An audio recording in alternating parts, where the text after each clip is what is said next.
Ja tev ir māja, viens no taviem prioritāriem uzdevumiem ir tās drošība. Ir jābūt slēdzenēm, lai visi iekšā būtu drošībā. Bet vai tu zini, ka pasaulē ir mājas, kas ir ārkārtīgi drošas? Jo tās nav tikai apjostas ar augstiem žogiem un apsargiem. Tām ir arī savas policijas vienības, militārais bunkurs un sava mākslīgā intelekta drošības sistēma. Un vēl iespaidīgāk, tās ir paredzētas aizsardzībai, lai izdzīvotu pat kodola uzbrukuma gadījumā. Bet jautājums ir, kas ir tie cilvēki, kas šeit dzīvo, un kāpēc viņiem ir nepieciešama šāda veida drošība? Šajā video mēs uzzināsim par 5 visdrošākajām un visstingrāk apsargātajām privātīpašumiem visā pasaulē. Bet pirms mēs sākam diskusiju, es vēlētos lūgt tev nospiest patīk un arī abonēt mūsu kanālu. Tas mums, satura veidotājiem, ir milzīgs atbalsts, tāpēc sāksim. 5. vieta. Indijas Krīkas sala, Amerikas Savienotās valstis. Šī ir Indijas Krīkas sala, Miami, Floridā, kas labāk pazīstama kā miljardieru patvērums. Tā ir viena no ekskluzīvākajām un drošākajām dzīvojamajām kopienām visās Amerikas Savienotajās valstīs. Tā atrodas Biskēnas līcī, aptuveni 4 jūdzes no Miami centra. Tā platība ir gandrīz 300 akru, taču ir tikai 41 dzīvojamais zemes gabals. Tas nozīmē, ka katrs īpašums ir ļoti liels, un šeit dzīvo ļoti maz cilvēku. Šeit ir arī privāts golfa laukums un lauku klubs, kas ir ekskluzīvs tikai iedzīvotājiem un viņu viesiem. Galvenā salas aizsardzība ir tās atrašanās vieta. To ir ieskauj ūdens, un ir tikai viens tilts, kas savieno ar sauszemi, tāpēc, ja vēlies iekļūt, tev nav citas iespējas kā tikai šo ceļu. Visi transporta līdzekļi, kas šķērso tiltu, vispirms iziet cauri drošības pārbaudei, un viesiem jāsaņem iedzīvotāju apstiprinājums, pirms viņiem ļauj ieiet. Taču ne tikai vārti sargā salu, tā ir sava policijas nodaļa. Tas ir ļoti rets gadījums kopienai, kurā ir tikai 41 māja. Policisti patrulē izmantojot transporta līdzekļus, staigā apkārt salai un izmanto arī patruļlaivas, lai uzraudzītu piekrasti. Turklāt ir uzstādītas novērošanas kameras un citas drošības sistēmas, kas nepārtraukti uzrauga salas apkārtni. Tāpēc ir ļoti grūti pietuvoties Indian Creek nepamanītam. Nav arī pārsteigums, kāpēc drošības līmenis ir tik augsts. Šeit dzīvo daži no bagātākajiem cilvēkiem pasaulē. Starp pazīstamajiem īpašniekiem šeit ir Jeffs Bezos, Ivanta Trumpa un Jareds Kušners, Karls Aikāns, un tiek ziņots, ka arī Toms Breidijs šeit iegādājies zemi. Tāpēc mēdī šo vietu sauc par miljardieru bunkuru. Taču patiesais iemesls, kāpēc Indian Creek ir īpašs, nav tikai miljardieru skaits. Arī tā aizsardzības veids ir neparasts. Lielākā daļa slēgto kopienu paļaujas uz augstiem žogiem un dažiem apsargiem. Indian Creek gadījumā pati sala kalpo kā pirmā aizsardzības līnija. Uz sauszemes ir tikai viens tilts, kas jāapsargā. Tikmēr jūru apkārt nepārtraukti uzrauga jūras patruļa un novērošanas sistēmas.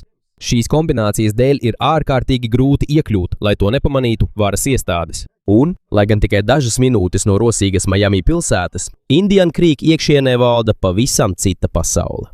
Ielas ir klusas, māju ir maz, un katrs, kas ienāk vai iziet, tiek stingri kontrolēts. Vienkārši sakot, iedzīvotāji šeit nepērk tikai māju. Viņi maksā par kaut ko, kas viņiem ir daudz svarīgāks. Visaugstākais privātuma, drošības un miera līmenis, ko reti var atrast pat pasaules bagātākajās vietās. Numurs 4. Lakšmi Mitala savrupmāja, apvienotā karaliste. Kā būtu, ja tava māja vairs nebūtu ieskauta ar augstiem žogiem vai savu apsardzes armiju? Taču tā joprojām ir viena no visdrošākajām mājām visā Londonā. Tāda ir miljardiera Lakšmi Mitala savrupmājas neparastā situācija. Tā atrodas Kensingtonas pils dārzos, īsā, bet ļoti ekskluzīvā ielā Rietum Londonā.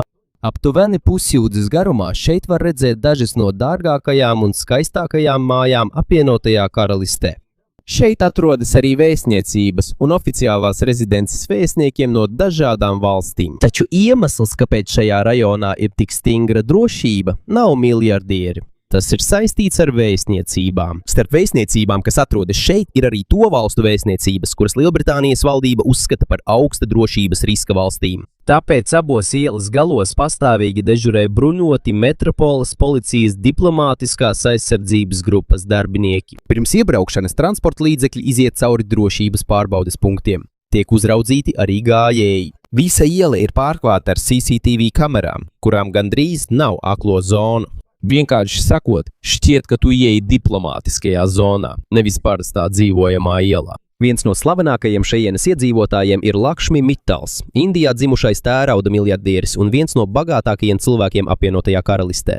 2004. gadā viņš iegādājās savu rupmāju Kensingtonas pils dārzos par aptuveni 57 miljoniem mārciņu. Māja agrāk piederēja Rothschildu ģimenei, bet vēlāk arī Bernijam Ecclestonam, bijušajam Formula 1 vadītājam. Savas lieluma un greznības dēļ britu mēdīji to nodēvēja par Tai Mittau. Tajā ir 12 guļamistabas iekštelpu peldbaseins, turku pirts un marmors, kas ievests no tā paša karjera, no kura tika iegūts marmors Indijas Taj Mahalam.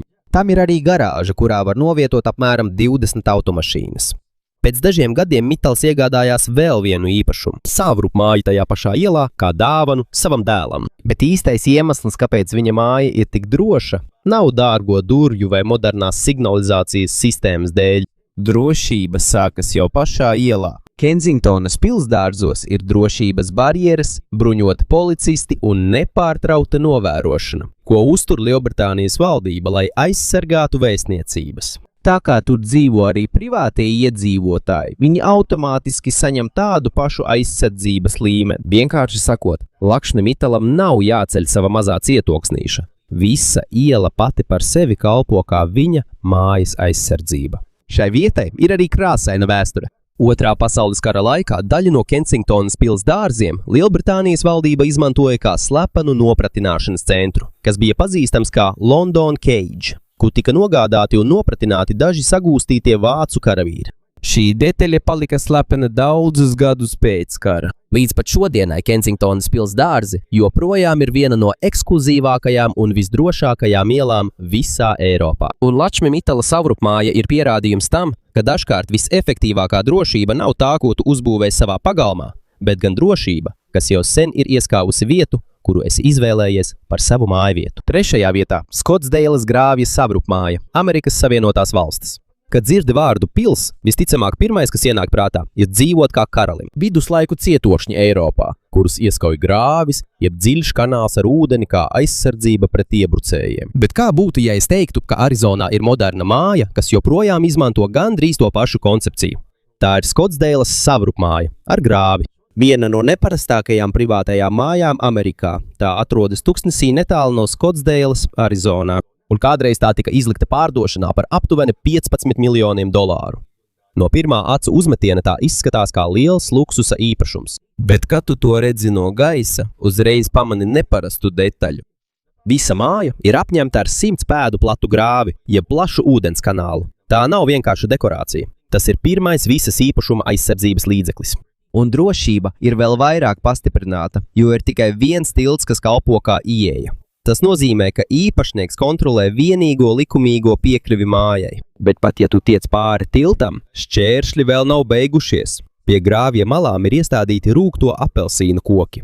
Tie nav iestādīti augļu dēļ, bet gan to garo ērkšķu dēļ, kas sasniedz gandrīz 10 cm garumā. Kad šie zari savies kopā, tie veido dabisku barjeru, kas gandrīz līdzinās dzeloņstieplēm. Pēc grāvja un ērkšķainajiem kokiem seko tehnoloģijas.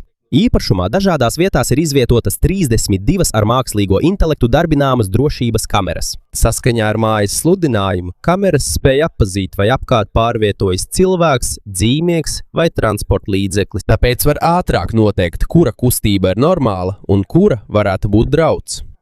Arī pati māja nav parasta. Tās galvenajām durvīm ir 13 drošības slēdzens, jeb 13 atsevišķi slēdzens, kas nodrošina papildu aizsardzību pret piespiedu iekļūšanu. Mājā ir arī slepena drošības telpa. Tās durvis sver apmēram 2000 mārciņu. Tās ir gandrīz tikpat smagas kā mazs automobīlis. To tika izstrādāta tā, lai būtu ārkārtīgi grūti atvērt no ārpuses ārkārtas situācijā vai uzbrukuma mēģinājuma gadījumā. Papildus galvenajai mājai, kuras platība ir gandrīz 15,000 kvadrātpēdu, ir arī viesimāja, zirgu stalli un savs helikopteru nosēšanās laukums. No pirmā acu uzmetiena tas izskatās tikai kā vēl viena dārga savrupmāja Arizonā. Bet, kad pamani grāvi, ērkšķainos kokus, mākslīgā intelekta drošības sistēmu un ļoti stingro aizsardzību pie katras ieejas, kļūst skaidrs, ka šīs mājas mērķis ir pavisam cits. Šī nav māja, kurai drošība pievienota tikai pēc uzcelšanas. Jau no paša sākuma tā tika projektēta kā moderns cietoksnis. Tajā apvienota aizsardzība, ko izmantoja senajos pilīs un mūsdienu mākslīgā intelekta tehnoloģijas.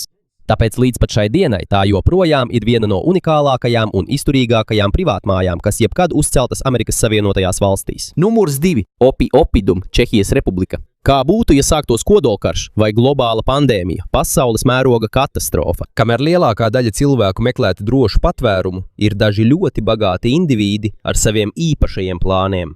Viens no spilgtākajiem piemēriem ir Oppidum, milzīga pazemes cietoksnis Čehijas Republikā, kas tiek uzskatīts par vienu no lielākajiem luksusa bunkuriem pasaulē. Tas nav būvēts kā māja. Augstā kara laikā bijušās Čehoslovākijas militārie spēki to uzbūvēja kā slepenu kodolkomandcentra bunkuru. Tā mērķis bija saglabāt darbspēju pat kodola uzbrukuma vai cita plaša mēroga kara gadījumā. Pēc Padomju Savienības sabrukuma militārie spēki to vairs neizmantoja. Vēlāk to iegādājās privāts uzņēmums un sāka pārvērst par ļoti greznu pazemes dzīvojamo māju īpaši bagātiem klientiem. Līdz pat šim brīdim īpašnieka vai nākamo iemītnieku identitāte nav atklāta. Oppidum ir milzīgs. Tā platība ir aptuveni 77,000 kvadrātpēda. Tas ir gandrīz tikpat liels kā neliels tirdzniecības centrs, taču paslēpts zem kalna. Tajā ir galvenā guļamistaba, viesu istabas, peldbaseins, spā, privātais kinoteātris, vīna pagrabs, cigāru atpūtas telpa, mākslas galerija, izstāžu zāle klasiskajām automašīnām un pat pilnībā aprīkota medicīnas klīnika.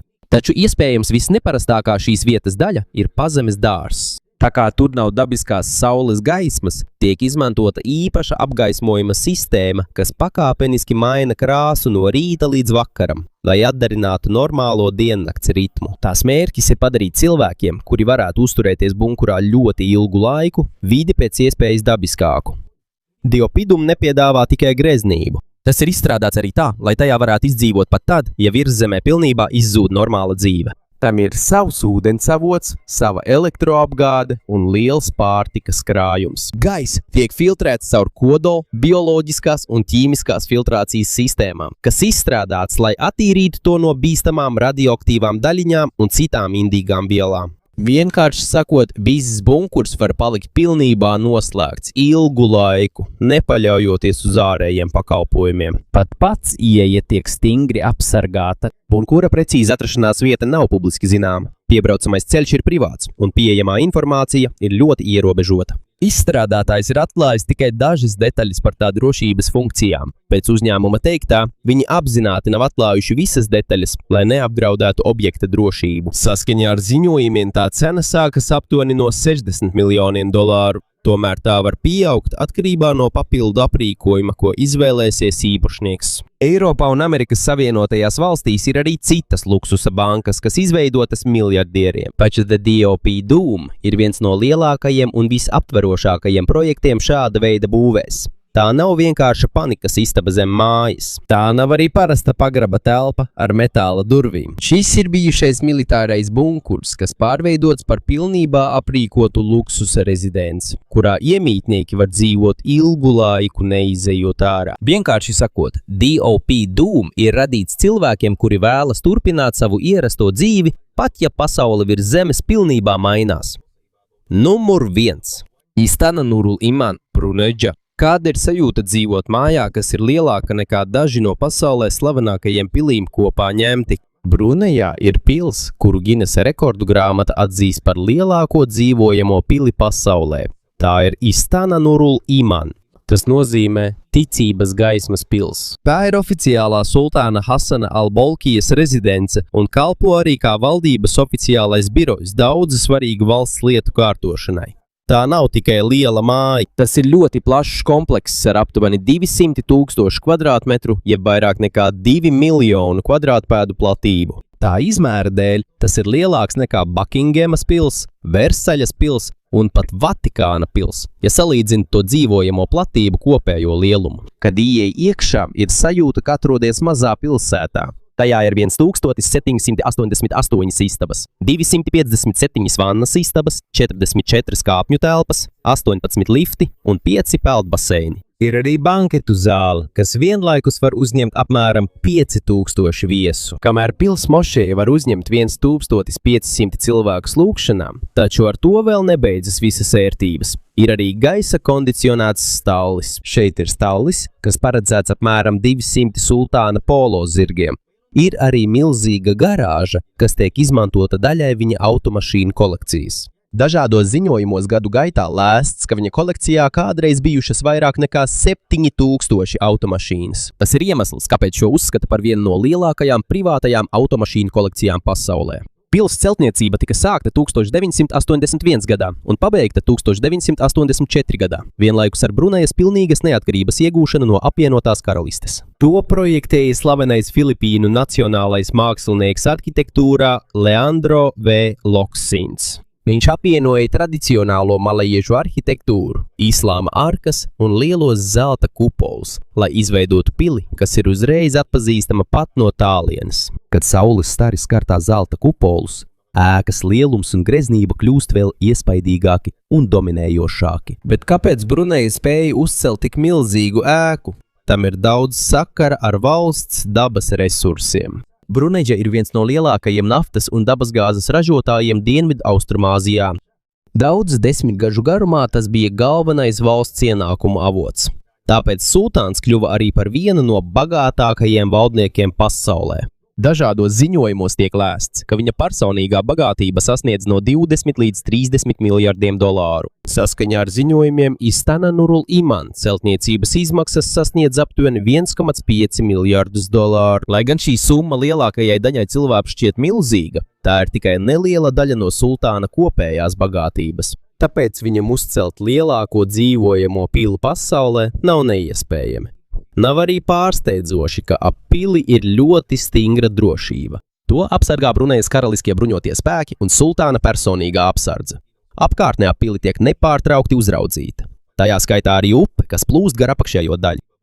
Gaisa telpa virs šīs vietas ir stingri kontrolēta. Tāpēc neviena komerciālā lidmašīna nelido tieši virs pils. Un arī droniem nav atļauts vienkārši lidot ap šo vietu. Interesanti, ka, neskatoties uz ļoti stingro drošību, Brunejā jau ilgu laiku tiek ievērota kāda tradīcija. Ramadāna beigās sultāns atver Istana Nurul Iman pili sabiedrībai uz 3 dienām svinībās, kas pazīstamas kā atvērto durvju dienas. Tūkstošiem iedzīvotāju un viesu stāv rindā daudzas stundas, lai iekļūtu pilī. Sultāns personīgi paspiež roku katram vīrietim, kurš nonāk rindas priekšgalā. Savukārt sievietes sagaida radža isteri, jeb karaliene. Bērniem šīs tradīcijas ietvaros tiek dāvinātas dāvanas un naudas dāvanas. 3 dienu laikā viena no visstingrāk apsargātajām privātajām rezidencēm pasaulē uz laiku kļūst par vienu no vispieejamākajām ēkām Brunejā. Parasti iedzīvotāji var iekļūt zālēs, kuras parasti izmanto tikai karaliskā ģimene un valdības amatpersonas. Viņi var nobaudīt ēdienus, ko gatavo pils virtuves, un personīgi apskatīt ēkas iekšpusi, kas pārējās 362 dienas gadā parasti ir slēgta sabiedrībai. Pēc svinībām durvis atkal tiek aizvērtas, un pils atgriežas ierastajā darbībā. Taču iemesls, kāpēc Nurul Iman pils ir šī saraksta augšgalā, nav tikai tās lieluma dēļ, ne arī tikai tāpēc, ka tajā ir daudz istabu, vai tā ir ļoti dārga. Patiesais iemesls ir cilvēks, kurš šeit dzīvo. Brunejas sultāns nav tikai pils iemītnieks. Viņš ir arī valsts absolūtais monarhs, premjerministrs, aizsardzības ministrs, un viņam ir tieša kontrole pār daudzām galvenajām valdības institūcijām. Vienkārši sakot, Nurul Iman pils drošība nav atkarīga tikai no augstiem mūļiem vai sargiem. Tā ir atkarīga no visas valsts varas. Tāpēc nav pārsteigums, ka Nurul Iman pils tiek uzskatīta par vienu no lielākajām, dārgākajām un visstingrāk apsargātajām privātajām rezidencēm, kas jebkad uzceltas vēsturē. Survival Condo Project, Amerikas Savienotās valstis.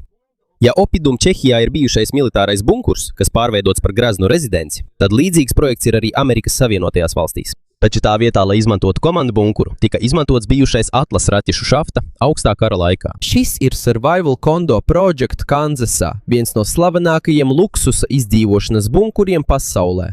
Augstā kara laikā šo raķešu šahtu uzbūvēja Amerikas Savienoto Valstu gaisa spēki kā daļu no aizsardzības pret iespējamu kodolu uzbrukumu. Tā kā tam bija jāiztur spēcīgs sprādziens, tas tika uzbūvēts zem zemes, izmantojot biezas dzelzbetona sienas un ļoti izturīgas tērauda sprādziendrošās durvis.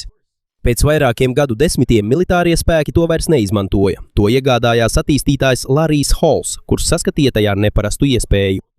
Tā vietā, lai ļautu tam sabrukt, viņš to pārvērta par luksusa pazemes dzīvokļu kompleksu cilvēkiem, kuri vēlas drošu patvērumu kodolkara, plaša mēroga katastrofas vai citas globālas krīzes gadījumā. Bunkurā tu nejutīsi, kā atrodies zem zemes. Tajā ir luksusa dzīvokļi, peldbaseins, sporta zāle, pārtikas veikals, medicīnas klīnika, bibliotēka, mācību telpa bērniem, mājdzīvnieku parks, šautuve un pat hidroponiskā ferma, kur var audzēt svaigus dārzeņus pat bez saules gaismas. Tas arī nav atkarīgs no ārējiem pakalpojumiem. Tam ir sava elektroapgāde, ūdens filtrācijas sistēma un lieli pārtikas krājumi. Tāpēc iedzīvotāji var turpināt normālu dzīvi pat tad, ja virszemē pazūd elektrība, ūdens vai citi svarīgi pakalpojumi. Viena no tā unikālākajām iezīmēm ir digitālie logi. Katra svienība izmanto lielus, augstas izšķirtspējas ekrānus, kas rāda mākslīgus skatus, piemēram, mežu, jūru, kalnus vai saulēktu. Nevis īstus logus. Tā mērķis ir mazināt stresu un ieslodzījuma sajūtu iedzīvotājiem, kuri varētu uzturēties bunkurā ļoti ilgu laiku. Pēc izstrādātāja teiktā, visa iekārta ir izstrādāta tā, lai atbalstītu iedzīvotājus ilgstoši. Gadījumam, ja dzīvība uz zemes virsmas vairs nebūtu iespējama. Vienkārši sakot, Survival Condo Project nav tikai bunkurs. Tas ir pilnībā aprīkots luksusa dzīvokļu komplekss, kas uzbūvēts zem zemes, kur iedzīvotāji var turpināt savu ierasto dzīvi pat pasaules smagāko katastrofu laikā.